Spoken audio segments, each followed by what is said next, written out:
So today on No Priors, we have Ankur Goyal, the co-founder and CEO of Braintrust.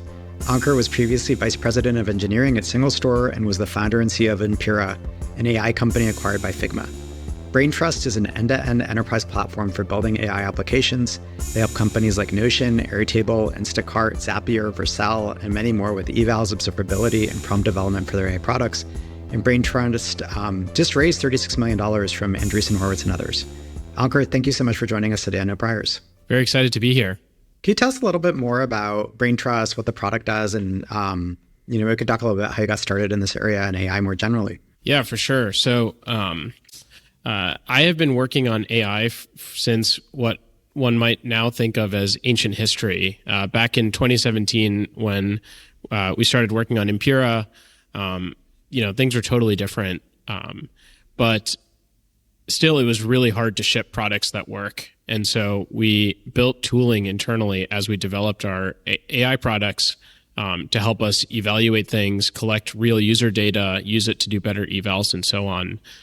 Fast forward a few years, Figma acquired us, and we actually ended up having exactly the same problems and building pretty much the same tooling. And I thought that was interesting for a few reasons, some of which you pointed out, by the way, when we were hanging out and chatting about stuff. But one, Impera was kind of pre-LLM. My time at Figma was post-LLM, but these problems were the same. And I think there's some, longevity that's implied by that. Problems that existed pre-LLM probably are going to exist in LLM land for a while. And the second thing is that, having built the same tooling essentially twice, it was clear that there was a pretty consistent need. And so, I have very fond memories of the two of us hanging out and talking to a bunch of folks like, Brian and Mike at Zapier and Simon at Notion and many others. And, I've been in a lot of user interviews over time. I've never seen anything resonate like the early ideas around Braintrust and really everyone's desire to have a good solution to the eval problem.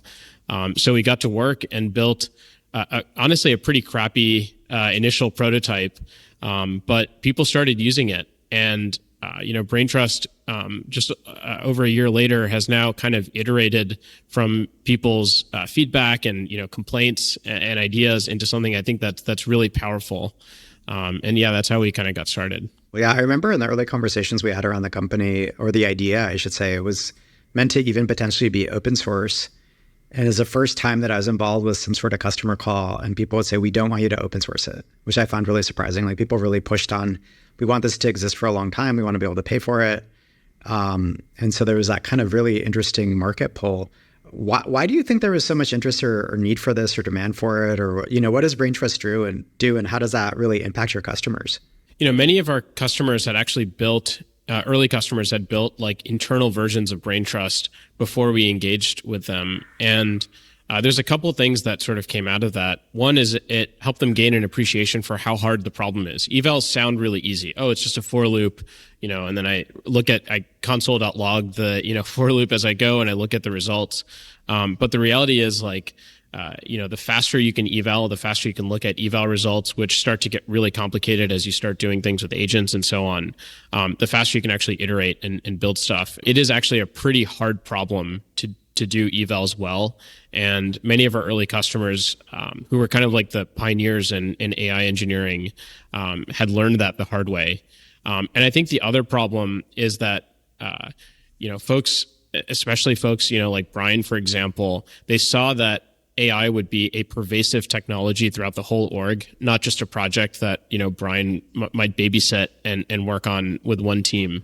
And having a really consistent and standardized, way of doing things was really important. I remember early on, Brian pointed me to the Vercel docs, and he said, one of the things I love about this is that when new engineers are building UI now, they read these docs and they kind of learn the right way to build web applications. And you have that opportunity with AI. And I found that actually really motivating and, really influenced how we think about things. It makes a lot of sense. So I guess like if you're swapping out, GPT-4 for Claude, or you're making a change in model, or you're changing a prompt, then it just helps you really understand how that propagates and what sets of outcomes for users are better, what sets are worse, and kind of troubleshoot them. And then it feels like you've built a whole other series of products around that really help support that. one of the biggest things when you're building AI products is this uncertainty about quality. So you might, for example, get really excited about a feature, build a prototype, it works on a few examples, you ship it to some users, and you realize it actually doesn't work very well. And it's just really hard to go from that prototype into something that systematically works in an excellent way. And I think what we have helped companies do is basically like demystify that process. So instead of having a bunch of anxiety about, hey, I shipped something, I don't know if I'm ever going to get it to be able to work well, you can implement some evals in Braintrust and then sort of turn the crank and get really, really good outputs. You know, you work with a lot of the companies that I feel are the earliest adopters of AI into their own products. In other words, they've actually shipped products with AI in them, and they're sort of that first wave. It's Notion, Airtable, you know, Zapier, people like that, Vercel. What proportion of your customers do you think are adopting some of the things that people are talking about a lot? And so that would be things like fine-tuning or RAG or building agents. Like, do you think that's a very common set of things that people, or do you think that's just kind of hype? And because I think you have a very clear picture of at least one segment of the enterprise market in terms of what people are actually doing. Unambiguously, people are doing RAG. So that one is, you know, it's like simple and obvious. Probably around 50% of the use cases that we see in production involve RAG of some sort. Fine tuning is interesting. I think, you know, a lot of people think of fine tuning as an outcome, but it's actually really a technique. And the outcome that people are looking for is automatic optimization of their workloads. Fine tuning is one way of doing that, and it is a very, very difficult way of automatically optimizing your use case. I think we, with our customers, have re-benchmarked fine tuning on their workloads, I would say every 2 to 3 months. And there was a period of time when GPT 3.5 fine-tuning came out before GPT 4 was easy to execute. Now it's extremely cheap, actually, to run GPT 4.0. But there was this kind of period where it was really hard to have GPT 4 access. And GPT 3.5 fine-tuning was a way of, it's like the only lever, you know, for some use cases to improve quality. But since then, you know, honestly, I think almost, if not all of our customers have moved off of fine-tuned models onto instruction-tuned models and are seeing really good performance. We even talked about that early on. I remember when we were thinking about Braintrust, we thought like, oh boy, you know, everyone's going to need to use this to fine-tune models. And that was one of the first features we were thinking about building. And, you know, no one's really doing it. Could you explain just for the listeners, like the difference between instruction tuning and fine-tuning? Yeah, I mean, I think it's kind of like the difference between writing Python code and creating an FPGA or something. So with instruction tuning, all you do is modify the prompt to include examples of how it should behave. You know, in some ways, it's actually very similar to fine tuning. You're collecting data that guides how the model should behave, and then you're feeding it into a process that kind of nudges the model towards behaving that way. Fine tuning is a much lower level thing where you're actually like modifying or supplementing the weights in a model so that it, learns from those examples. And because it's so much lower level, it tends to be a lot slower, more expensive. There's a lot of ways you can injure the model while you're fine tuning and actually make it worse on, real world use cases. And so it's just a lot tougher to get right. And then do you see a lot of open source adoption or mainly people using proprietary models? And are there other early technologies that you see people adopting right now? We are very close to a watershed moment for open source models. Like we saw at the watershed moment for Anthropic when Claude 3 came out, and especially, Claude 3.5, Sonnet has really taken off.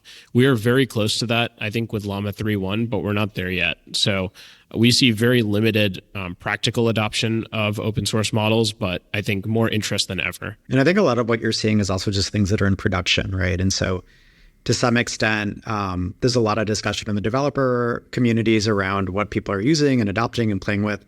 And then I think you're really focused on the market of enterprises that are shipping AI products. And, obviously you can be used by hackers and developers as well, but a lot of your usage as well as people who have things in production. And so it kind of reflects the state of the world for live systems at scale. I am a developer and I love open source software. And I have a very difficult time with the fact that every time I use an OpenAI model, I'm paying a fee per token.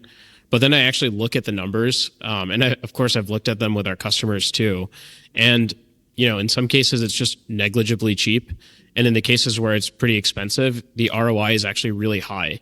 And so most of our customers are really, really focused on providing the best possible user experience for their customers and the fastest iteration speed for their developers, and everything else is secondary. So I think until open source can really move the needle on one of those two axes, it's going to be tough for it to be adopted broadly. The other place you spend a lot of your career is on sort of databases and data infrastructure and things like that. So you had the BP engineering at SingleStore, which I think was renowned for really having an exceptional database-centric team. How do you think about the data infrastructure that exists for the AI world today? What's needed? What's lacking? What works well? What doesn't work? The shift is that people have hoarded lots and lots of semi-useful data in data warehouses. Prior to LLMs, there was actually this whole industry around AI where companies like DataRobot, for example, would come in and help you train models based on these proprietary structured data that you've collected in your super proprietary data warehouse. And I think the big insight, or the crazy, non-intuitive thing about LLMs is that something trained on the internet outperforms what an enterprise can produce with their own data trained on data in a data warehouse.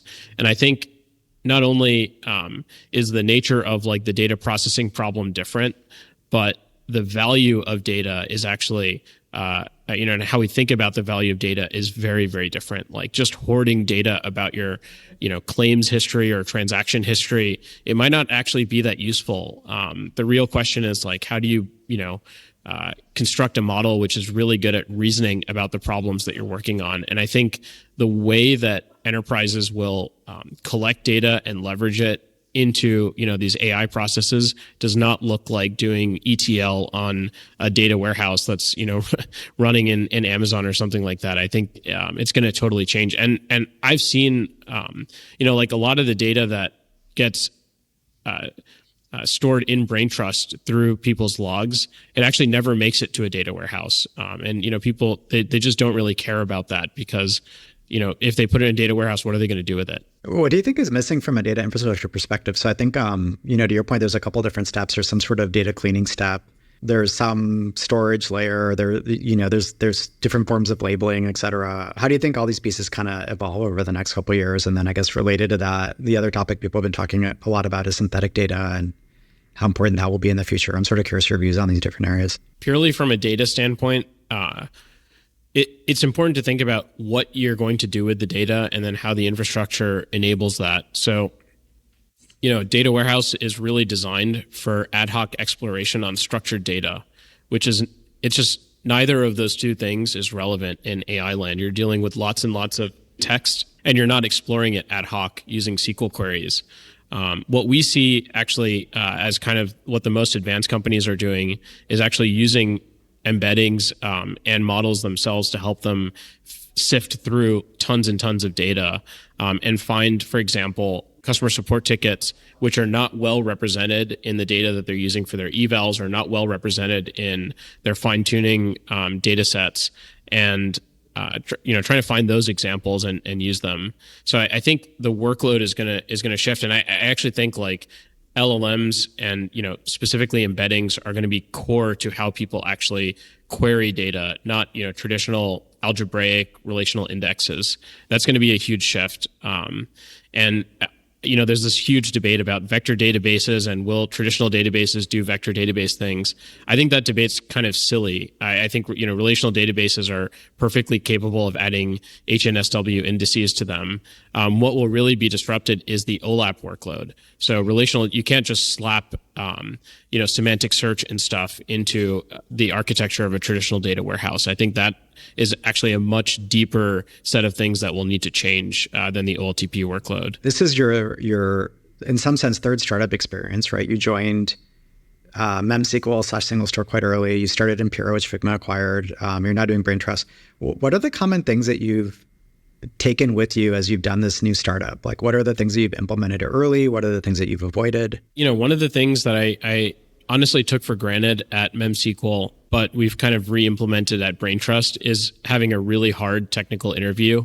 MemSQL, maybe we pushed it a little bit too far, but it was really known for really strong technical excellence. And I think our interview reflected that. So that was actually one of the first things that we did. Manu and I spent probably like 2 or 3 days working through a bunch of really, really hard interview questions. And I think it's just important that, you hold the technical bar really high and try to find people that are attracted to it. Actually, for example, if you do a front-end interview at Braintrust, one of the questions involves writing some C++. And we lose a lot of candidates because of that question. But it's a good signal that maybe Braintrust isn't the right place for you to work, because we do like to hire people who are willing to, jump around in areas of the stack that they're unfamiliar with. So I think that's one of the biggest things that we've carried over. Another thing that I think we did really well at both Impera and MemSQL is have an obsessive relationship with our customers and just really, really focus on making them successful. It's sometimes really hard to prioritize customer feedback and think about, 10 customers are asking for 10 different things. What do I do? So what we've done at Braintrust is actually be very deliberate about which customers we prioritize, especially early on, and sort of hypothesize that the Zapiers and Notions and so on of the world would have pretty similar use cases. And so if you focus on these kinds of customers, then when they ask for stuff, you can pretty readily assume that other similar customers are going to have the same problem. And that's allowed us to be very, very customer centric while building a product that repeats itself for more customers. And now what we're seeing is that the next wave of companies that are building with AI, both startups and more traditional enterprises, they actually want to be engineering things like the products that they admire, most of which use Braintrust. And so a lot of those best practices are now built into the product, and kind of the next batch of companies is able to consume them right out of the box. Yeah, it's kind of interesting. I feel like even early on as companies were first adopting LLMs for actual live products, they would all follow kind of the same startup journey, or I should say technical journey, right? Initially, they'd look into, at least back then, they'd look into fine-tuning or some open source model or something else. They'd eventually realize they should just be using GPT-4, which was the primary model at the time. And then they'd go through this big loop of starting to build internal tools and then realize that really their focus should be on product. And, it was the exact same journey. And I remember in the early Braintrust customer conversations, you talk to them and they'd say, oh, we don't need this. And then 3 months later, they'd call and say, okay, we really need this. And it was always roughly the same time frame. Are you seeing any common patterns today in terms of, okay, companies that are now a year or 18 months into their journey using LLMs, like they always have the same thing come up? There's a couple things. So one is companies that are fairly deep into their journey, they have like 1 or 2 North Star products that are pretty mature, and they're trying to figure out how to get those products to the next stage. Probably the most consistent thing I've seen is companies kind of walking back from the illusion that totally free form agents will solve all of their problems. So I think maybe like 2 or 3 months ago, many of the pioneering companies went way down the agent rabbit hole, and they kind of realized like, wow, this is actually not this is not the right approach. It's so hard to control performance. The error rates are really high and they compound really quickly. And so, most of those companies have kind of walked back and tried to build a different architecture where the control flow is actually managed deterministically by their code, but they make LLM calls kind of like throughout the entire architecture of the product. And so that's probably the biggest thing that we're seeing now is I don't know if there's a good term for it yet, but maybe this kind of pervasive AI engineering throughout a product rather than trying to shove everything into the while loop of an agent. Yeah, the other thing that I've heard you talk about in the past is the evolving role of what an AI team does at a company.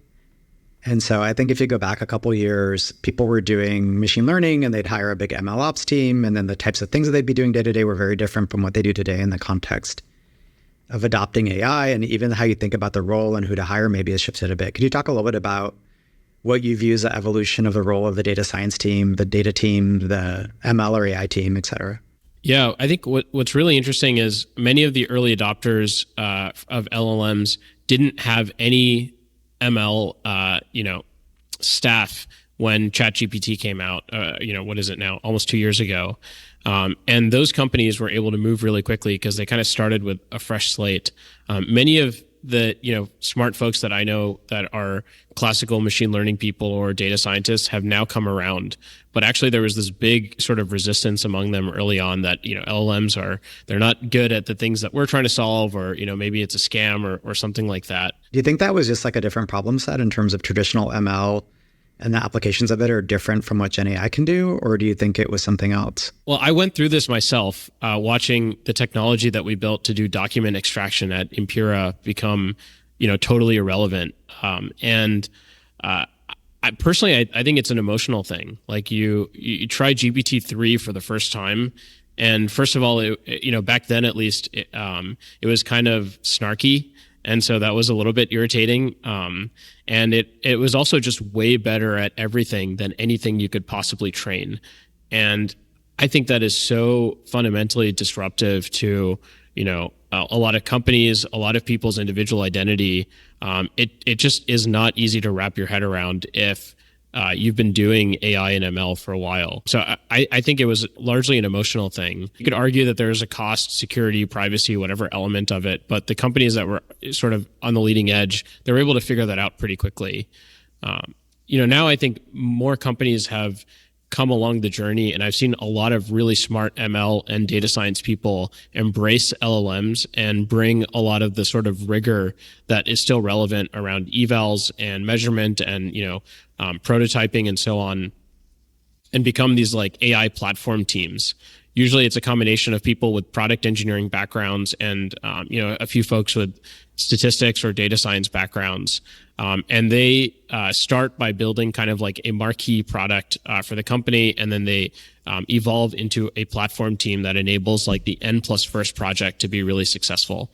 We see a lot of these teams forming, as AI becomes more pervasive. So if you were to enterprise company right now and you were to try and adopt AI or LLMs, like who would you have to hire, or what sort of capabilities would you move over into sort of this platform team? I would start with a group of really smart product engineers, because the first thing you need to ask yourself is what parts of my product or whatever I'm offering can be cannibalized or completely changed by modern AI. Product engineers are generally the best people to think about that. You can get really far with a really good UI and very basic AI engineering that sort of proves out a concept.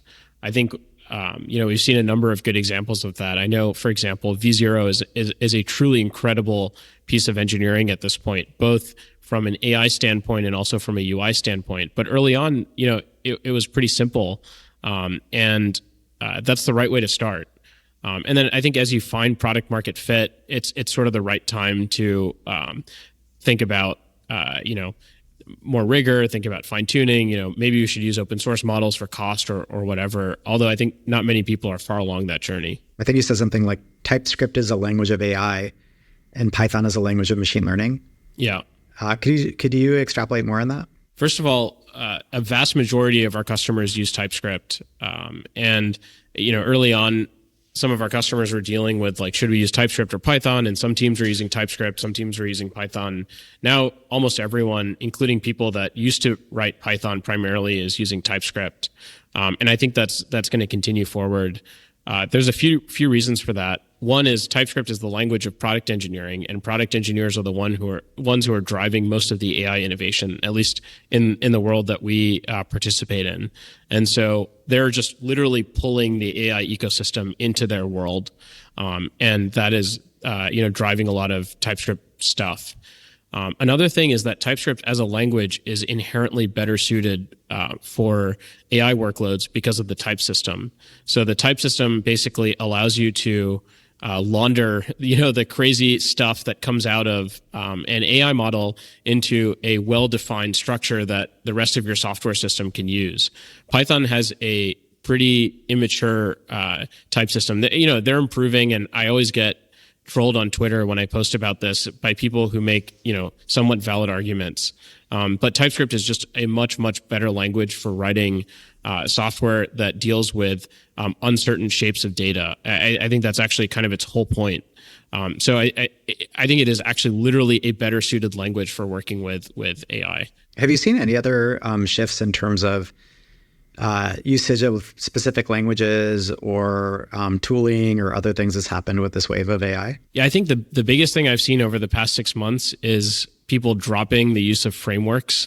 So early on, I think people thought that AI is this, really unique thing, and just like Ruby on Rails or whatever, we're going to need to build new kinds of applications with new kinds of frameworks to be able to build AI software. And really, I think people have walked back from that, and they now think of AI as kind of like a core part of their software engineering as a whole. And so AI is now kind of like pervasively spreading throughout people's code base. And it's not constrained to what you can create with, a single framework. Outside of the areas that Braintrust touches from a tooling perspective, what do you think are other interesting emerging either platforms or approaches or products or infrastructure that people are starting to use? I think what we've seen from a lot of our customers is a consolidation of vendors.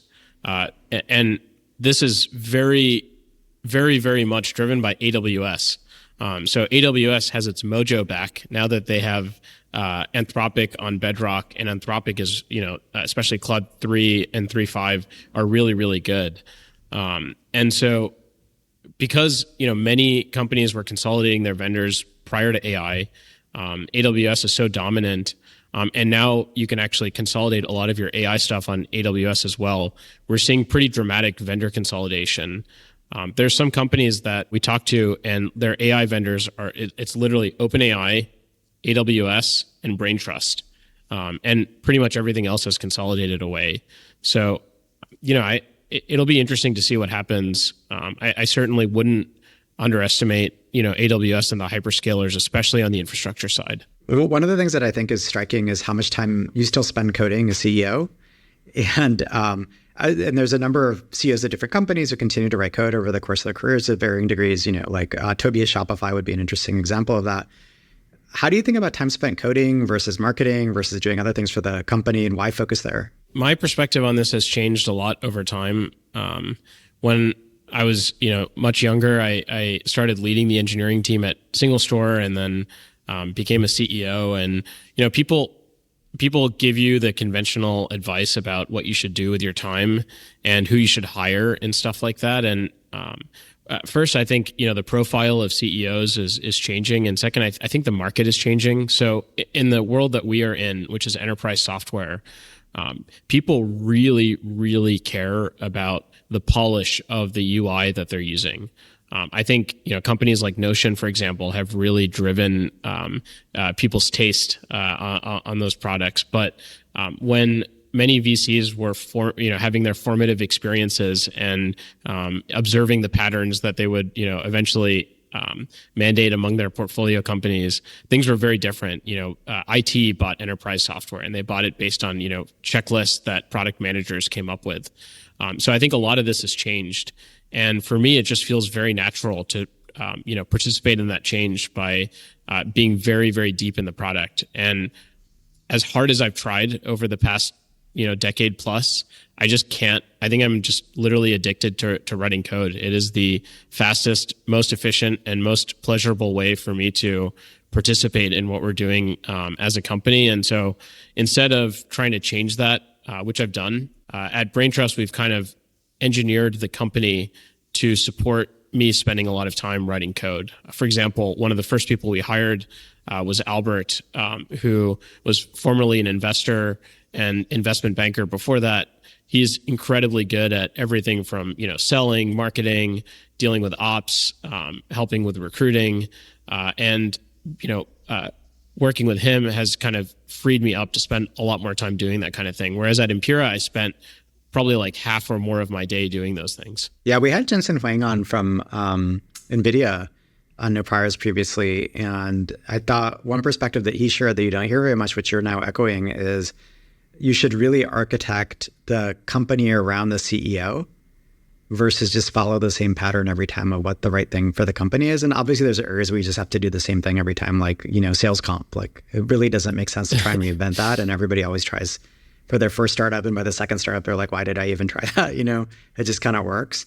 But the flip side of it is there are certain things that delegate or not. There are certain things that micromanage versus not. And it really varies by the person and what they love doing and, all the rest of it. Are there other big differences between how you've approached Braintrust and Impera, for example, your prior startup? Another thing that we're really bullish on at Braintrust is people being in the office and being really comfortable being interrupt driven. These are two battles that were very difficult for us at Impera because we weren't very firm about it. I think the second one is actually a little bit more interesting. At Braintrust, if a customer complains about something or they find something about our UI annoying or they have an idea, we almost always fix it, immediately. And that is something that for a lot of engineers is very uncomfortable. But for the right engineers, they've been craving that experience, their entire career. And so we handpick those people that want to be in that environment. And then again, we engineer our roadmap and think about how we allocate our time and so on to actually be able to support that. And I think it's one of the key sort of things that has made the product really good and also creates a lot of love with our customers. Not everyone has to have the same edge, but I think you have to have some edge. And so we identified that as something we really cared about early on. And again, kind of like recruited a team of people who really want to do that. Yeah. And I guess like that's translated into sort of customer adoption and some of the logos you've landed. Are there other things that have helped drive customer acquisition? And, have there been unique ways that you've approached go-to-market? Yeah, I mean, I think I went to the, Elad School of Hard Knocks and learned a bunch of stuff early on from you. But, really the thing that we did was we made that list of like 50 people who we thought were leading the way in AI and said, let's try to figure out a way to get to these people and either recruit them as investors or as customers. And I think that was probably one of the most important, if not the most important things that we did. Some people, for example, were excited about Braintrust. We had known them for a while. They invested and they said, you know what, we've already built our own version of this internally, or we don't care about this, but we think other people will need it. So we'd love to invest. And actually, many of those people have now come around and started using Braintrust too. So just being very deliberate about who our target market was. I mean, 50 companies is not a huge TAM in some ways, but those companies are very influential and they've led to many, many more customers now. So I think that was the most important thing. Yeah, it feels like people really misdefine their initial customer envelope or people that they want to target. And so they either go too broad, or do everything from Fortune 500 to, small startups, and then they're not really building for any specific user, or they go way too specific, maybe even in a segment that just isn't worth pursuing. And so it's really interesting to see how people think about that. Yeah. Could you tell me a little bit more about what you view as the future of Braintrust? How does it evolve as like a product and platform? And then how does it change as AI changes? Is all eval eventually done by machines, or what does the future hold for us? Yeah, I ask myself that question, every month or so, and surprisingly little changes. But Braintrust, we started out by solving the eval problem, and I think we did that really well. And what we realized is that there's actually this whole platform that people want. One of our customers, actually Airtable early on, they used our evals product to do observability. So they literally would create experiments every day as if they were evals and just dump their logs into those experiments. That's, it's pretty obvious when someone starts doing that they're trying to do observability in your product. And we dug into why. And it turns out that in AI, the whole point of observability is to collect data into data sets that you can use to do evals, and then again eventually fine tune models or more advanced things. But still, evals is the most important element there. And the next thing that happened is that some of our customers said, hey, actually, I'm already doing observability and evals and stuff in Braintrust. I'm spending so much time in this product. why do I have to go back to my IDE, which, by the way, knows nothing about my evals? It knows nothing about my logs. Can I work on prompts in Braintrust? Can I repro what I'm seeing live? Can I save the prompts and then auto deploy them to my, production environment? That actually, it scared the crap out of me, thinking, just from my, traditional, now old school engineering perspective. But it's what people wanted. And I was talking to Martin, who just became a Braintrust daily active user quite recently, and he spends like half his day now tinkering with prompts in AI Town in Braintrust. And so even like old school engineers, like us, it's definitely the right way to do things. And I sort of see Braintrust evolving into this kind of hybrid between, in some ways it's kind of like GitHub. You create prompts. Now you can create more advanced functionality with Python code and Typescript code and stitch it together with your prompts in the product, all the way through to, evals and observability. And I think we're really excited about building a universal developer platform for AI. In terms of quality, having lived through the pre-LLM era, I actually think a lot of the anxieties and predictions about quality are exactly the same as they were pre-LLM. Even, when we were doing document processing stuff at Impera, people were like, oh, hey, all documents will be perfectly extracted within 6 months from now. And LLMs, by the way, are amazing, but document processing is still not a totally solved problem. And I think it's because people will take whatever technology they have and push it to its extreme. There are things that people are trying to do today that are past the extreme. Like AutoGPT is a great example of something that is, I think, a really productive experiment in pushing AI past what it can, reasonably do. But people are always going to push things to their extreme. AI is an inherently non-deterministic thing, and so I think evals are still going to be there. We might just be evaluating, more and more complex and interesting problems. And then, what role do you think AI will play in evaling itself? I mean, AI already evals itself. So very similar to traditional math. I think, if you're doing like a math homework assignment, it's way easier if someone gives you a proof to validate the proof than it is to actually generate a proof in the first place. And sort of the same principle works for LLMs. It's way easier for an LLM, especially a frontier model, to look at the work of itself or another LLM and accurately assess it. And so that's already the case. I think probably more than half of the evals that people do in Braintrust are LLM based. I think some of the interesting things that are happening as LLMs are getting better and as GPT-4 quality is getting cheaper is that people are actually starting to do LLM-based evals on their logs. So one of the really cool things that you can now do in Braintrust is you can write LLM and code-based evaluators and then run them automatically on some fraction of your logs. Sometimes that actually even allows you to evaluate things that you're not allowed to look at. And so the LLM is allowed to read PII and, crunch through something and tell you whether, your use case is working or not, but maybe no developer or person at the company is. And so I think that is a really interesting unlock and probably represents what people will be doing over at least the next year. Super interesting. Hey, Ankur, thank you so much for joining us today. Thanks for having me. Find us on Twitter at NoPriorsPod. Subscribe to our YouTube channel if you want to see our faces. Follow the show on Apple Podcasts, Spotify, or wherever you listen. That way you get a new episode every week. And sign up for emails or find transcripts for every episode at no-priors.com.